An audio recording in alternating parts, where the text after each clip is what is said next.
Nobody knows we are a secret, can't be exposed. That's how it is, that's how it goes. Far from the others, close to each other.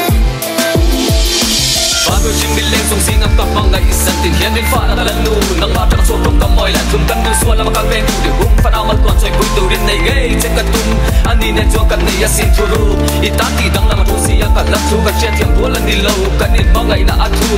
thấy lâu sen là trong các vàng ai chen ít lâu cho đã đây ra đây second cut tua thì phẳng bằng cát tan trên đây đây đã chút tình cát cái con đi tan anh kinh to tên là mình love về atam lúc ngày năm biết tuổi ai cầm một tầm tam mang ngày năm biết tuổi mang ngày na chung cát chung vui ngắm mừng cát lắc cả châu bạc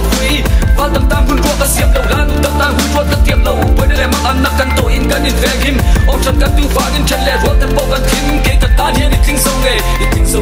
sâu nghề bụi thế. Nobody knows we are a secret, can't be exposed. That's how it is,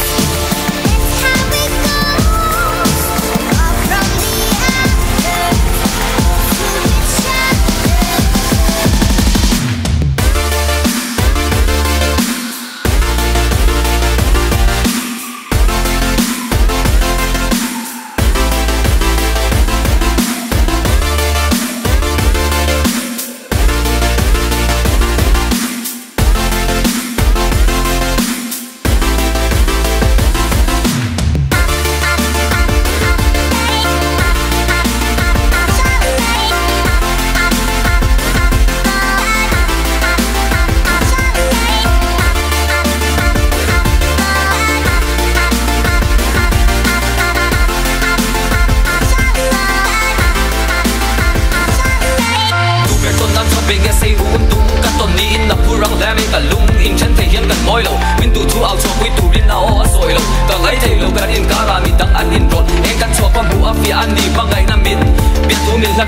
Ka in sit thil bek lama lam lo nun kan in pe na ato akia nga ni tin hun man theya ka om hi ka lo mangai na thazar ma din kan tho ika ka ni ye ita ti in hule ni ga chia ra ku chwa ka tu ka kor ha ku chu apia ku ti ro pui tu rin na in happy ka sin na diar se tu za long ni se akin ta cha pu pui tham a cham chi in nan moi si a cham hi si tu an tam ta lo